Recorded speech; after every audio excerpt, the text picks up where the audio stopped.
The moment I saw the HOA president standing in the middle of my backyard, hands on her hips, inspecting my property like she owned it, I knew something was seriously wrong in this neighborhood. I had never given her permission to enter my yard. My gate was closed, and yet there she was, stomping across my grass with a clipboard like she was conducting a military drill. She didn't know I was home. She didn't know I was watching. And she definitely didn't know that what she did that afternoon would start a chain reaction she could never stop. Because by the time this story ends, I wouldn't just expose her abuse of power. I'd catch her red-handed on camera doing something so incriminating the entire neighborhood would turn against her. Smash that like button if you've ever dealt with someone who thinks rules don't apply to them, because this is the story of how one HOA president crossed the wrong line. She thought sneaking into my yard was her biggest secret, but the cameras I installed would reveal something far darker. The day I moved into Brookside Landing, I wanted two things: peace and privacy. After years working 12-hour shifts in emergency medical services, I planned to spend my evenings sitting on the back porch, listening to the wind through the trees, not the whining of patients or the chaos of sirens. The lake glittered behind my house like a silver shield. It was perfect, quiet, serene, my sanctuary. But sanctuaries, I learned quickly, do not exist in neighborhoods ruled by tyrannical HOA presidents. Her name was Marlene Bradford, 62 years old, pearl white bob haircut, golf visor, clipboard always tucked under her arm like a weapon. She didn't walk, she marched. She didn't speak, she issued orders. She didn't welcome new residents. She interrogated them. I first met her 10 minutes after I finished unloading boxes. She didn't knock. She didn't ring the bell. She simply walked straight to my backyard gate and shook it like she was testing a cage. She wanted in. I walked up calmly, masking my irritation. "Can I help you?" I asked. Her eyes narrowed like I had personally offended her by existing. She launched into a speech about Brookside Landing's landscaping standards.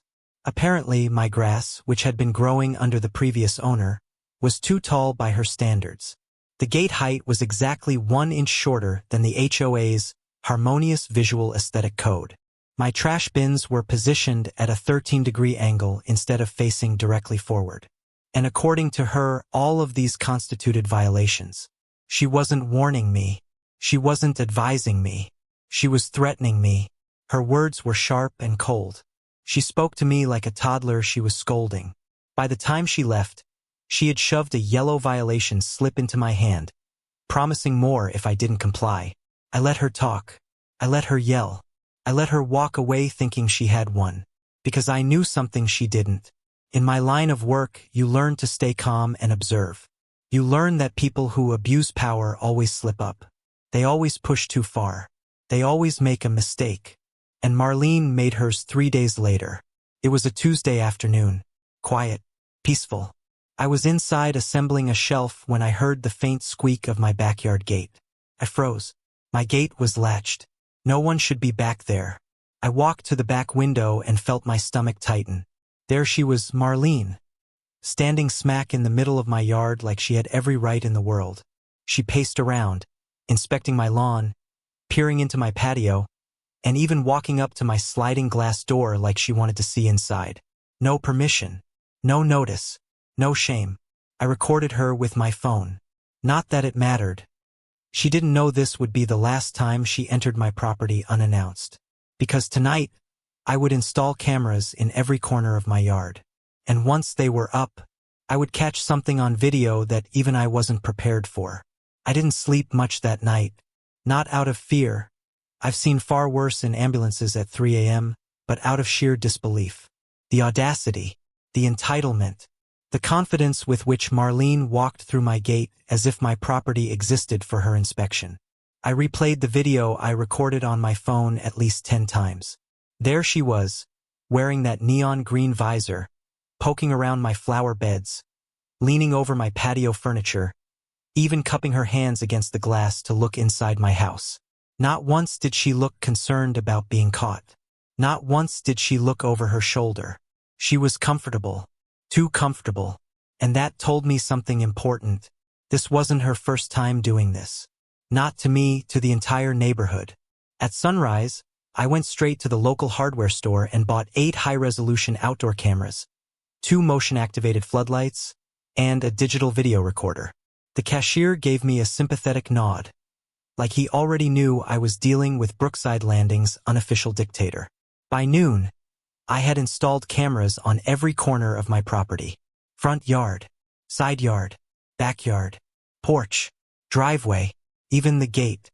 If Marlene so much as breathed near my fence, I'd know. I was putting up the last camera when I heard footsteps behind me. Heavy, purposeful. A shadow fell across the grass. It was my next-door neighbor, a short, nervous man in his 50s named Tom. He looked around like he was afraid cameras might already be watching him. "You're new," he whispered, "so you probably don't know how things work around here." He told me everything.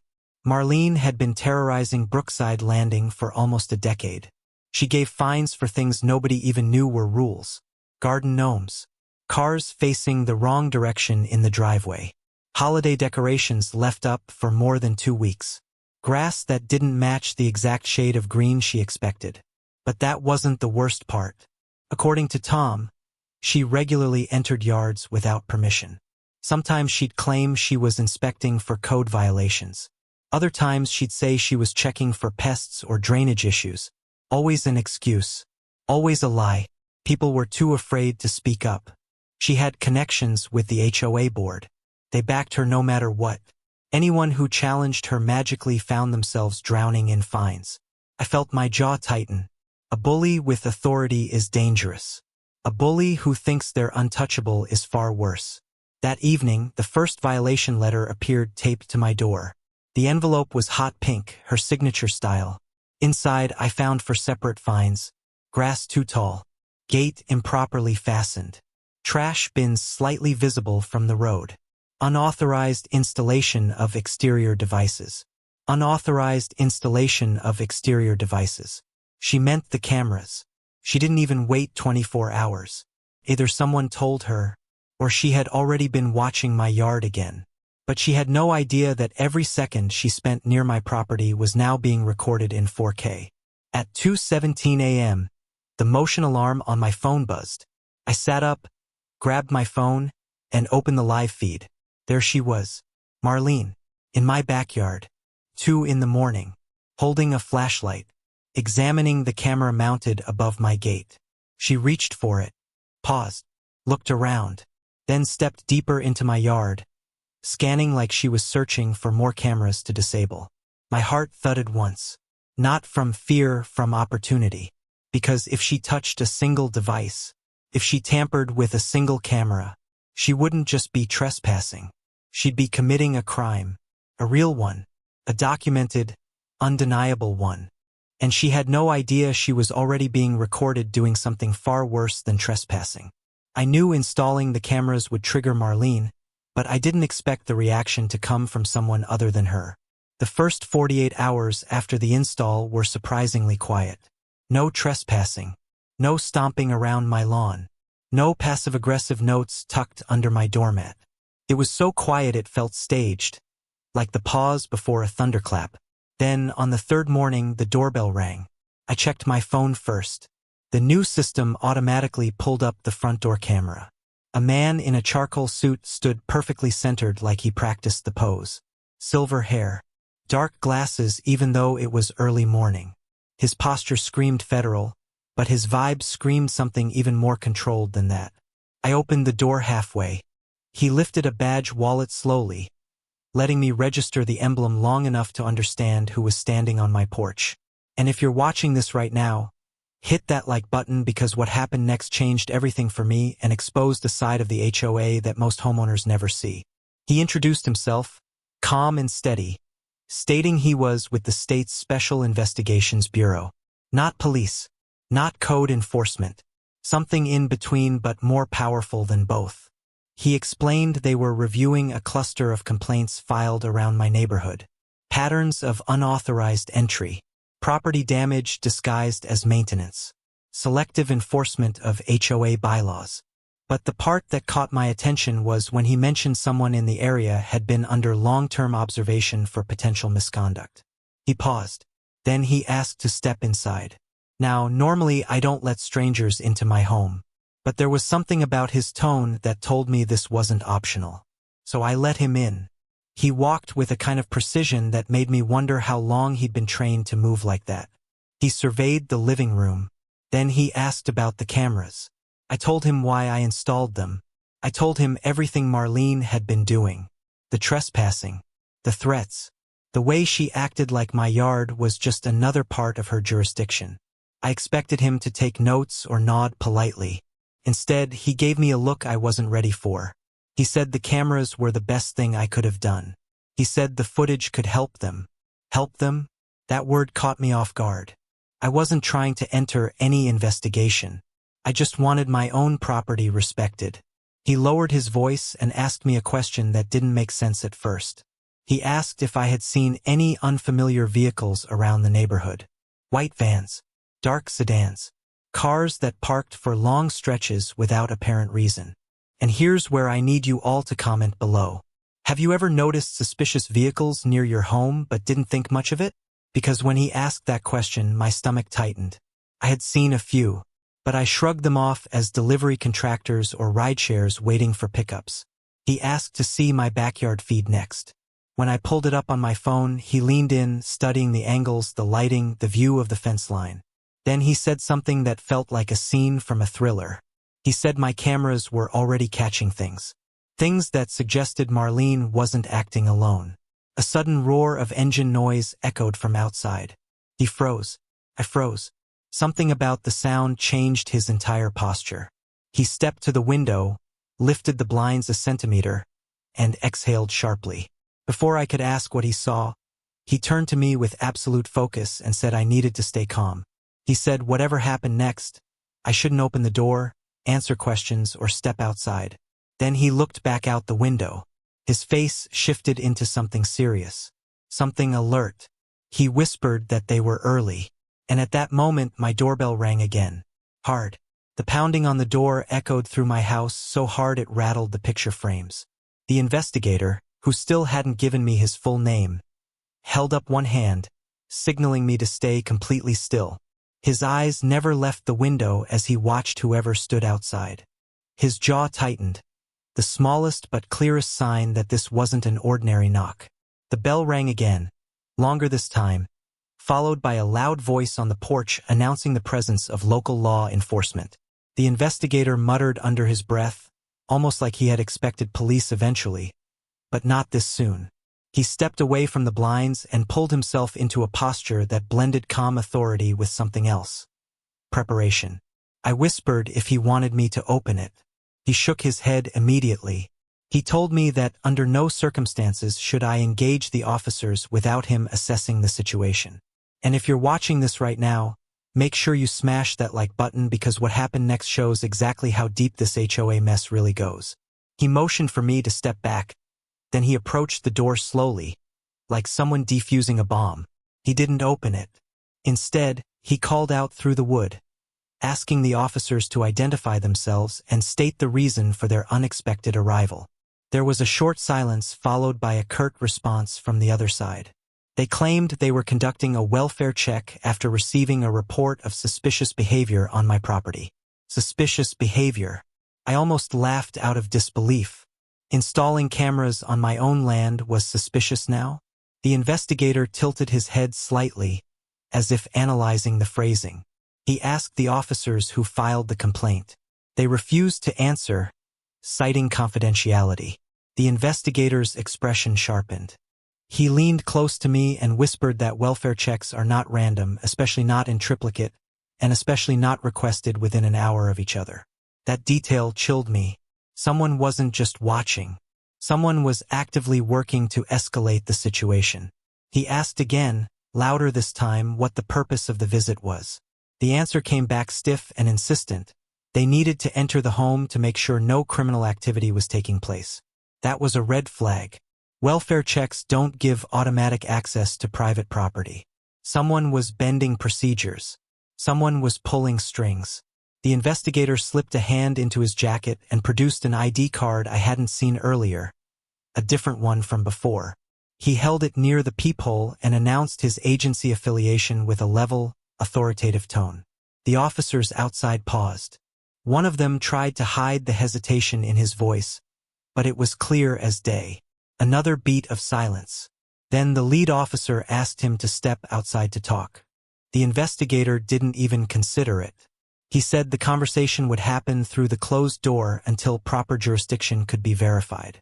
His tone wasn't aggressive, but it cut through the tension like a blade. He turned to me and quietly explained that stepping outside would give them an excuse to isolate us, twist the narrative, or worse, search the property under the guise of cooperative consent. He asked if my cameras were recording audio. I said yes.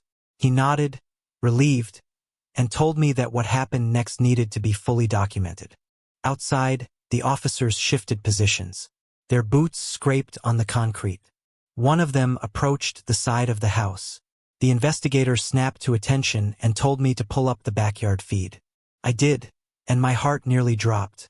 One of the officers was already walking along the fence, shining a flashlight into the yard even though it was broad daylight. The investigator's face hardened. He whispered that this wasn't a welfare check. This was a coordinated push. Suddenly the knocking stopped. Then a new sound emerged. Someone was opening my side gate. The metallic clatter of the side gate unlocking shot a bolt of adrenaline straight through me. Nobody had permission to enter that gate. Nobody had a key except me and the old property owner. The investigator froze mid-step, eyes narrowing, head tilting slightly like he was triangulating sound. I stared at the monitor in disbelief as the backyard camera captured a uniformed officer easing through the gate like he owned the place. He wasn't even trying to hide it. The investigator whispered for me to stay behind him. His voice was low but controlled, the kind of tone that tells you things are far worse than they appear. He moved toward the back door silently, every step measured.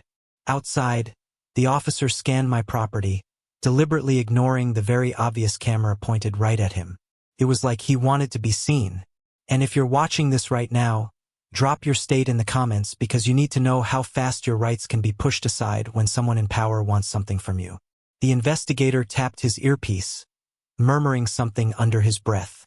It didn't sound like he was talking to the officers, which meant he was contacting someone else. Someone above them. He held one hand toward me again, signaling that I shouldn't move or speak. Then the officer outside did something that made my stomach twist. He walked directly up to my back porch door and tried the handle. He actually tried to enter. The investigator stepped closer, his voice calm but lined with steel. He addressed the officer through the door, telling him clearly that he was violating procedure, exceeding his authority, and that all actions were being recorded. The officer ignored him. He jiggled the handle again. The investigator stepped forward and spoke louder, warning the officer that attempting to force entry without a warrant would be documented and escalated immediately. That finally made the officer pause. He straightened, looked directly into the camera, and walked back toward the gate like none of this had happened. But the damage was done. The investigator looked at me, and for the first time since he arrived, I saw something like anger behind his composed expression. Not at me, but at the situation. He explained quickly and quietly that this confirmed what his agency suspected. Someone in the HOA had influence. Enough influence to activate local officers and push them into gray area searches without paperwork. Enough influence to make protocol vanish. Enough influence to risk legal blowback on purpose. Then the doorbell rang again. 3 sharp knocks, followed by the lead officer's voice calling out that they now had grounds for forced entry due to unresponsiveness. I almost shouted back, but the investigator stopped me with a single glance.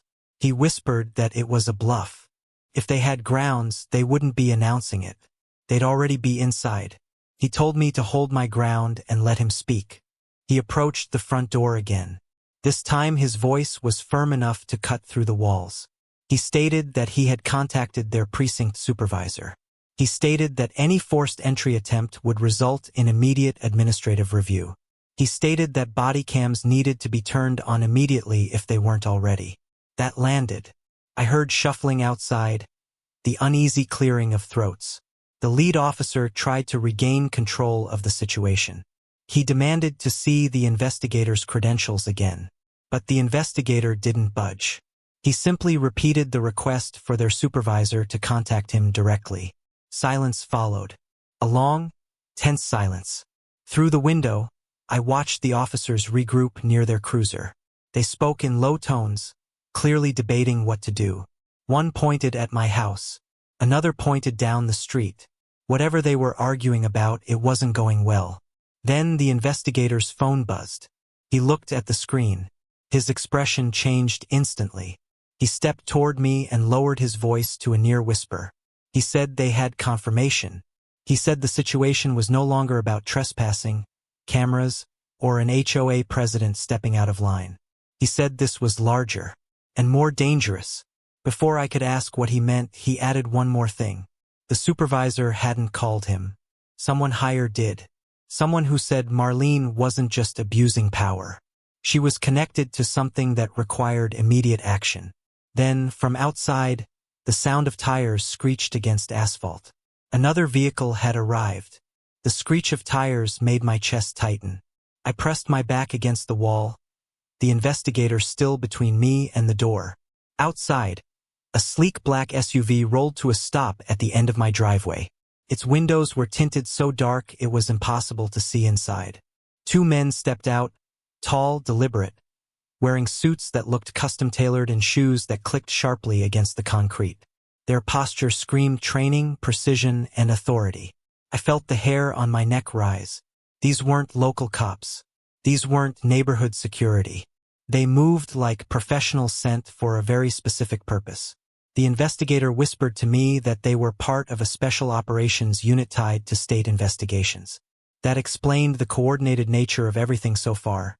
The officers, the complaints, Marlene's brazen trespassing, and now the arrival of these men. This was bigger than I ever imagined.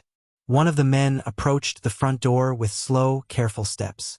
His partner scanned the perimeter of my property, eyes flicking to every corner where cameras had been installed. The cameras tracked their movements, and I felt a thrill of satisfaction. Every inch of my yard was covered. Every inch was documented. If you've ever felt powerless dealing with someone who abuses authority, drop a comment below right now. Because what I'm about to tell you shows that even the smallest precaution can completely turn the tables. The man at the door knocked once, hard and precise. The investigator moved in front of me and signaled me to stay back. Then, in a voice that brooked no argument, he asked for identification, affiliations, and the reason for their presence. They responded calmly, stating their mission was to verify ongoing HOA misconduct patterns and ensure no criminal activity was being concealed. I realized then that my cameras were doing more than protecting my property. They were serving as evidence in a much larger investigation, and my footage was now a crucial part of the puzzle. The thought sent chills down my spine. The men motioned to the investigator to step outside briefly. I could see him through the small gap of the doorframe, talking to them in low, urgent tones.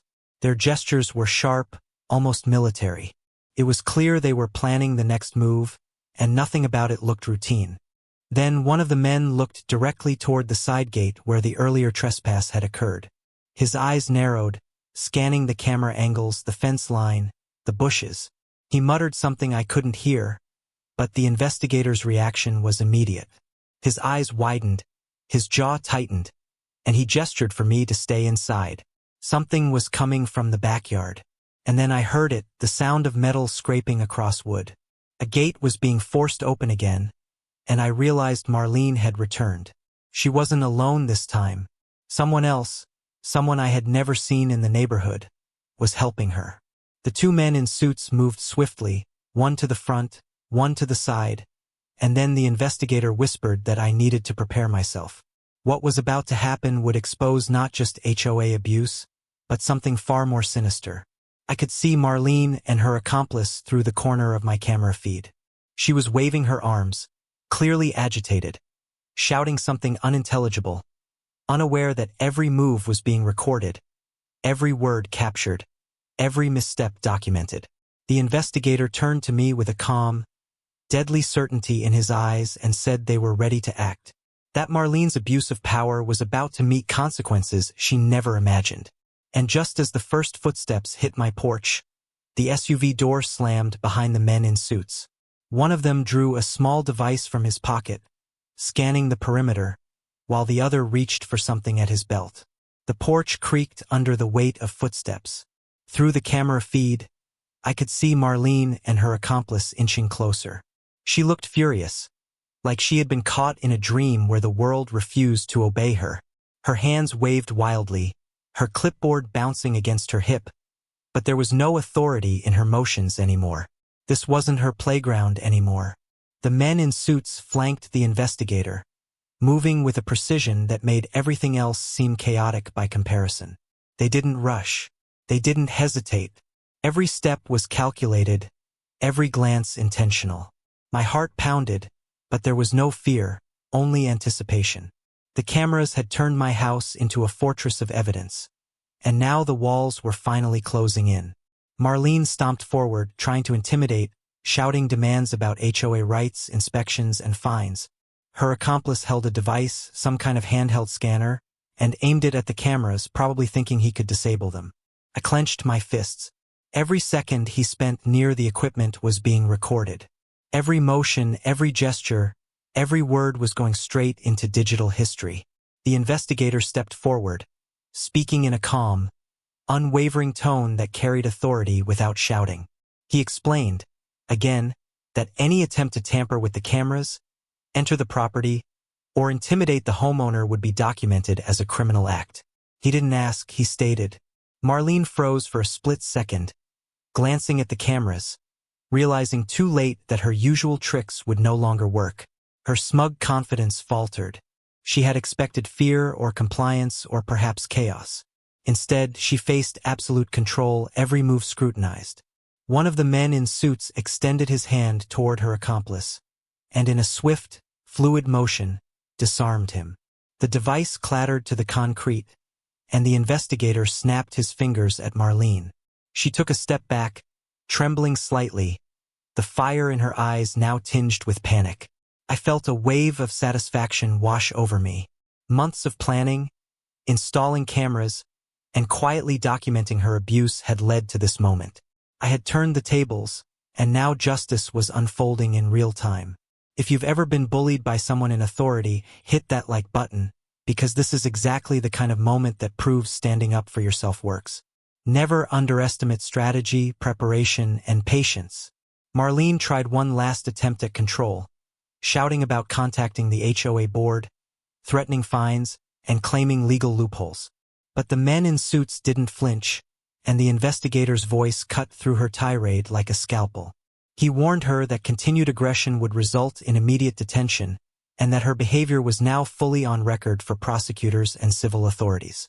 The accomplice tried to run, but one of the men in suits intercepted him at the gate, forcing him to the ground. The cameras captured everything. His panic, his attempts to argue, the futility of it. Then, the investigator turned to me and said something that made my stomach drop. He mentioned the camera footage had revealed more than just trespassing. It had captured evidence of ongoing schemes, financial manipulations, and even intimidation attempts across multiple homes. The scale of Marlene's abuse was staggering. She had underestimated me. She had underestimated the cameras. And now she was about to face consequences far beyond anything she imagined. The most satisfying part? Every neighbor could see the proof once the authorities reviewed it. Her empire of fear was crumbling, one frame at a time. And just as the men began preparing to secure her for removal, the side gate slammed open again. Someone else was coming. The investigator froze. His jaw tightened. Marlene's eyes widened, not in confidence, but in sheer terror. The side gate slammed open so violently it shook the fence posts. I froze, gripping the camera remote in my hand. Through the monitor, I saw a figure dash into the yard with speed and purpose. It wasn't Marlene. It wasn't her accomplice. It was someone else entirely. A woman in her early 40s, dressed casually but with a presence that immediately commanded attention. She carried a laptop bag slung over her shoulder and a thick folder clutched under her arm. Her eyes scanned the yard, the cameras, the men in suits, and then she locked onto me. The investigator tensed. He didn't recognize her immediately either. But there was something in her stride, the calm confidence with which she moved, that told me she was no ordinary neighbor. She called out my name before I could speak. She said she'd been tracking Marlene's abuses for months. She said she had information the cameras couldn't capture. Proof of Marlene's manipulation of HOA finances, threats against multiple homeowners, and documents linking her to outside parties who had been quietly controlling decisions in the neighborhood for years. If you're watching this story right now, smash that like button, because the arrival of an unexpected ally is what makes stories like these feel epic, satisfying, and completely unstoppable. The investigator motioned for her to approach slowly. She nodded and handed over the folder and laptop. The investigator scanned through the documents quickly, his face hardening as he realized the scale of what they had uncovered. It wasn't just harassment. It wasn't just trespassing. Marlene had been running a small-scale empire, abusing her position in ways that could have gone unnoticed for years. Marlene's eyes widened as she realized who had entered my property. She had no idea that someone else was onto her, someone with evidence and authority, who could validate every complaint I had filed. She stepped back, her confidence faltering. She looked to her accomplice for reassurance, but he was already being held in check by the men in suits. She realized the entire strategy she had relied on, fear, intimidation, legal threats, was collapsing before her eyes. The woman spoke again, calmly but firmly.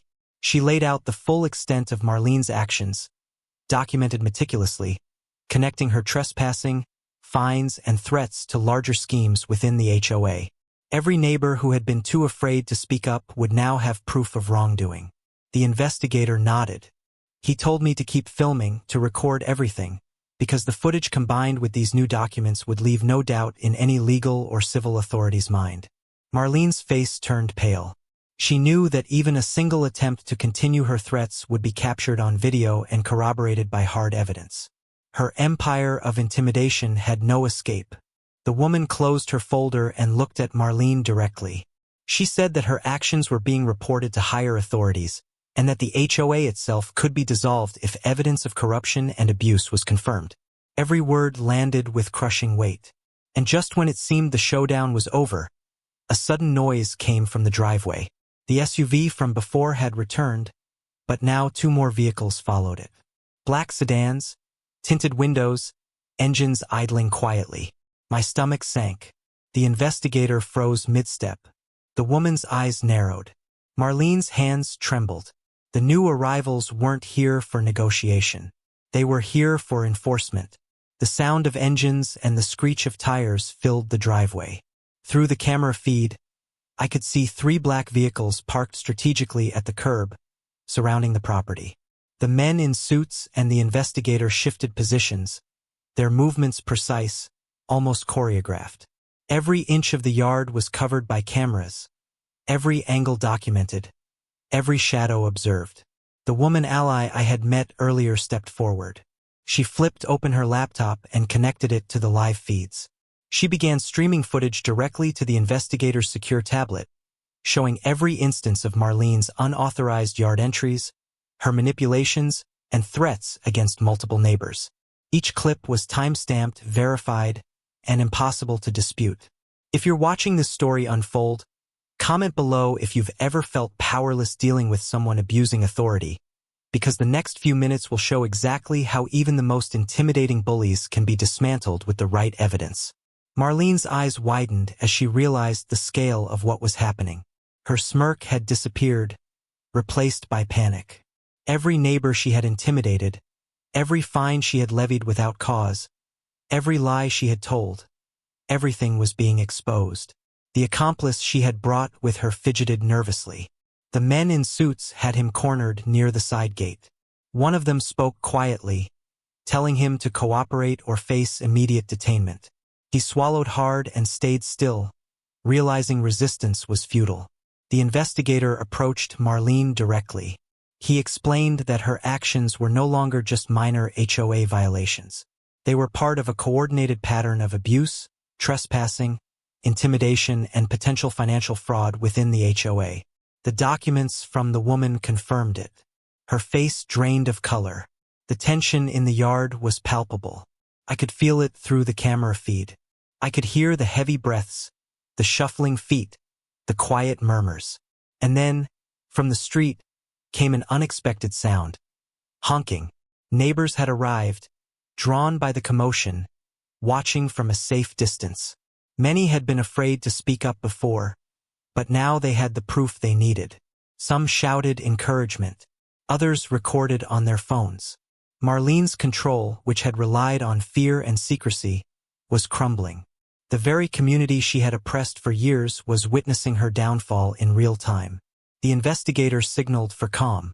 He asked the woman to present the financial and legal evidence that tied Marlene to HOA violations and misappropriations. She opened her folder and displayed spreadsheets, transaction logs, and correspondence, each piece linked to dates, fines, and specific residents. The men in suits photographed everything, ensuring every document was logged for enforcement. Marlene stumbled backward, trying to protest, trying to assert dominance, but the combination of neighbors, cameras, and the professional authority around her left her powerless. Every argument she made was countered with evidence. Every shout was met with recorded proof of her guilt. I felt a mix of adrenaline and satisfaction. Months of planning, of calmly documenting her every misstep, had led to this moment. My backyard, once a private refuge, had become a stage for justice. Then the lead SUV door opened. Another person stepped out, someone I hadn't expected. Their presence shifted the balance further, their authority undeniable. The investigator's face tightened, and the woman ally stiffened slightly. They weren't here to negotiate, they were here to enforce consequences. Marlene's panic was immediate. She realized that her web of control, carefully woven over years, was about to unravel publicly, legally, and irreversibly. And just as she opened her mouth to shout another threat, the lead enforcer raised a hand. The new arrival stepped from the lead SUV, a tall figure in a dark tactical vest with the insignia of the State Enforcement Division emblazoned on the chest. Their presence instantly shifted the energy in the yard. Even Marlene, who had spent years wielding fear like a weapon, froze. Every ounce of confidence drained from her face as she realized this wasn't a bluff, and this wasn't negotiable. The investigator nodded subtly. He motioned for me to stay inside, telling me the cameras would capture everything. I gripped the remote tighter, watching the scene unfold like a high-stakes thriller. Every step, every movement, every expression would be recorded for history. The enforcer called out, their voice carrying authority and precision. They instructed Marlene and her accomplice to remain in place while the legal team and officers processed the evidence. For the first time, she hesitated. The street lined with neighbors, the cameras recording every inch, and the professionals standing behind authority left her cornered. If you're watching this, hit that like button because this is the moment where preparation meets opportunity. Months of documenting, filming, and planning all lead to the downfall of someone who abused their power. Marlene's accomplice tried to step forward, whispering something to her, but the enforcer raised a hand. He was met with immediate compliance. Every action she took, every defensive gesture was monitored. The investigator read aloud the charges pending against her. Repeated trespassing, harassment of multiple neighbors, attempted interference with private property, and financial misappropriation within the HOA. The woman ally presented the documents and screenshots, moving efficiently between laptop and tablet. She detailed violations spanning years, exposing how Marlene had manipulated fines, threatened homeowners, and concealed illegal actions behind the veneer of HOA authority. The crowd outside murmured in disbelief. For years, they had feared speaking up.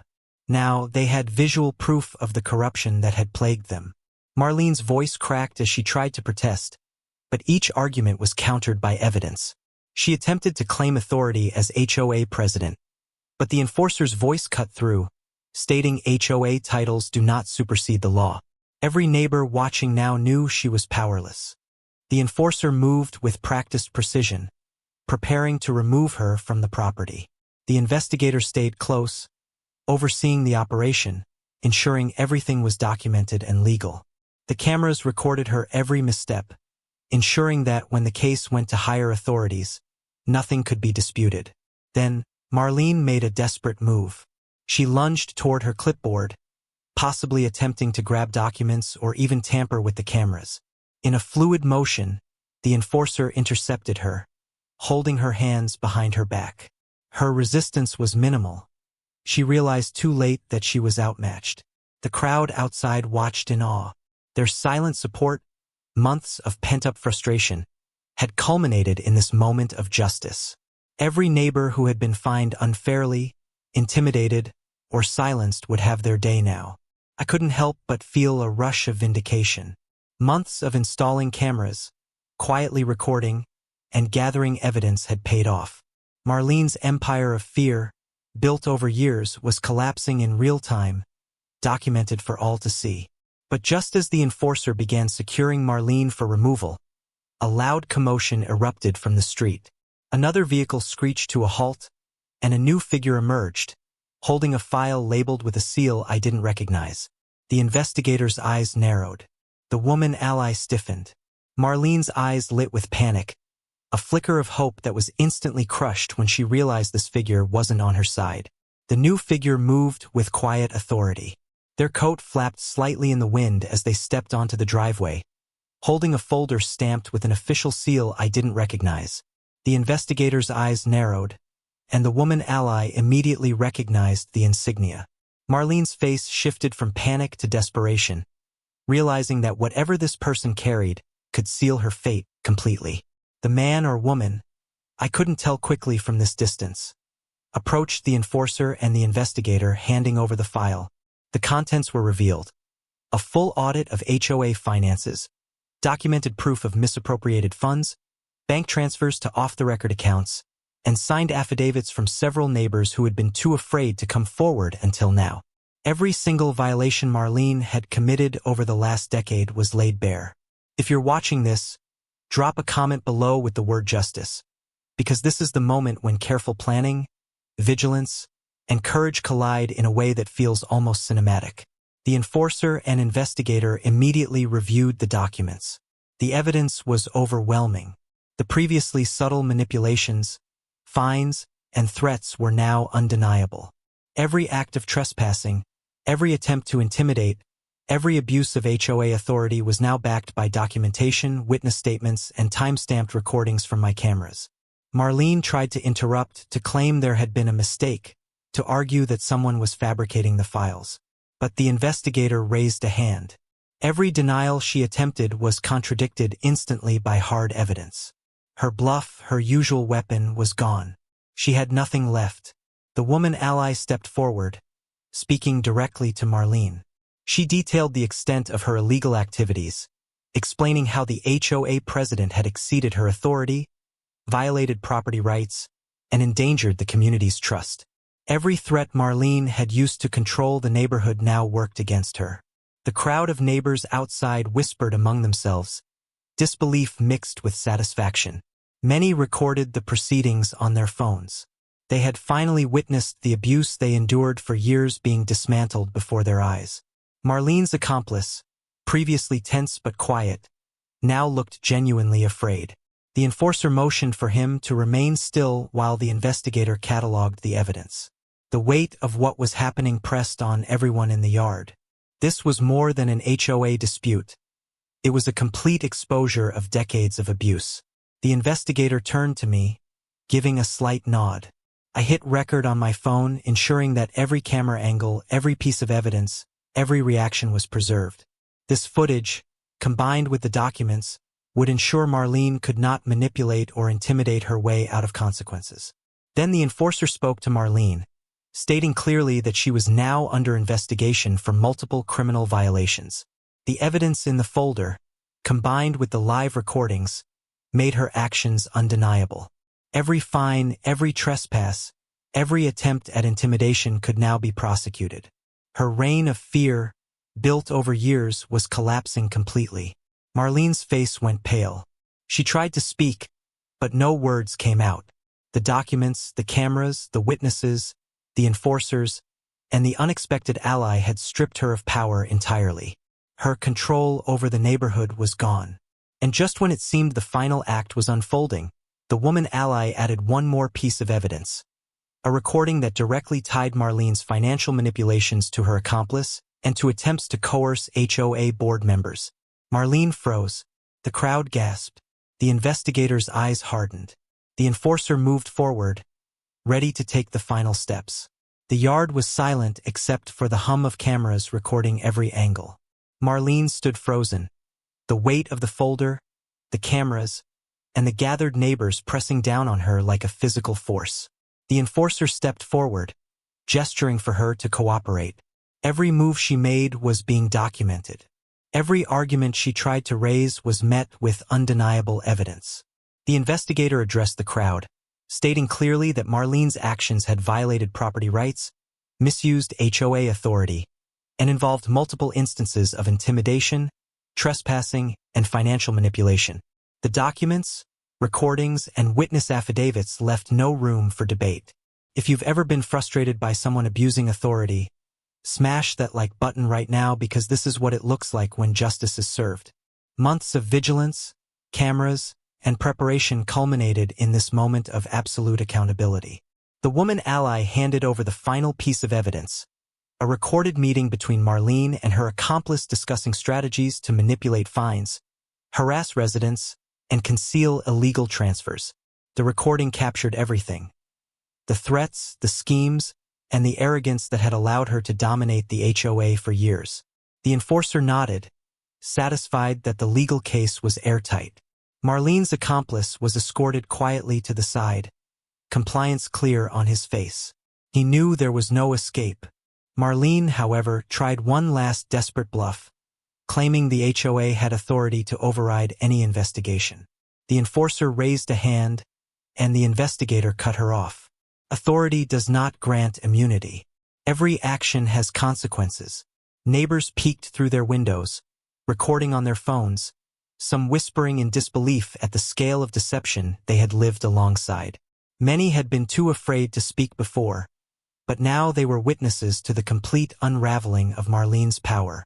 The enforcer approached Marlene, speaking calmly but firmly, stating that she would be removed from her position and that legal proceedings were pending. The evidence was sufficient for prosecution and for dissolving the HOA if necessary. She realized her control over the neighborhood had ended. Her empire of fear, built over years, was gone. The investigator gave me a subtle nod, signaling that my role as documenter and vigilant homeowner had been crucial. The cameras, the recordings, the strategic planning, they had all played a part in dismantling a tyrant. It wasn't just about my property anymore. It was about restoring the community and ensuring accountability. Marlene's face reflected disbelief and resignation. She understood that her attempts to intimidate, manipulate, and conceal had been thoroughly documented. There was no escape, no loophole, no last-minute trick that could save her. The evidence was undeniable, the witnesses corroborating, and the authorities prepared to act. Outside, the neighbors began to emerge. They didn't cheer, but there was a quiet, satisfied acknowledgement in the way they looked at me and at the investigators. Months of fear and oppression were being lifted. The HOA's toxic leadership had been exposed, and the neighborhood was free. The woman ally packed up her folder and laptop, giving me a reassuring nod. She reminded me that vigilance, preparation, and the courage to document wrongdoing were powerful tools. Justice wasn't instantaneous, but it was inevitable when evidence and persistence met authority. Marlene was escorted from the property. The enforcers and investigator made sure every step was documented, every piece of evidence accounted for, and every witness ready to testify if needed. The community had witnessed the dismantling of a small empire of fear. The cameras that had started as my private safeguard had become the cornerstone of justice. And as the sun set over the lake, the neighborhood finally exhaled. The tyranny was over. Accountability had been served. The HOA was in ruins. Marlene's power was gone, and the residents could finally reclaim their homes and their peace of mind. This was more than personal victory. This was community liberation. And it all started with watching, documenting, and taking action when no one else would. Justice had been served, Lakefront style. If you enjoyed watching this story unfold, make sure to smash that like button and subscribe so you never miss a chapter of these HOA justice stories. Drop your state in the comments and tell us if you've ever dealt with an overbearing HOA. Share your strategy or experience below because your story could help someone else take control of their property. Hit the bell icon to get notified the moment the next episode goes live. And remember, sometimes standing up, documenting, and being prepared is all it takes to turn the tables. Justice is not just a story, it's real when you take action.